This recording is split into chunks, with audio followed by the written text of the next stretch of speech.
Okay, hello. So, mag-update ko 9 PM, ma'am sir. So, mag 2662 ta itong last to. Balik-balik, resulta mo magipungaw. So, 2662. 526 o 562 ito ang best. Good luck.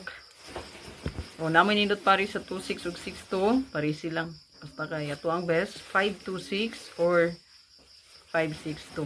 Pwede na po depensa ninyo ang 0, 026 o 126. 026, 126, no? Pwede nyo i-depensa.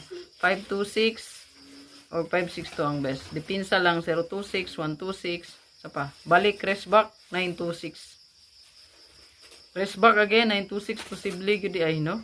So, 926. Mag-minus siya, balik. Balik, in 639, no? So, possible po bumalik si 926. So, 926.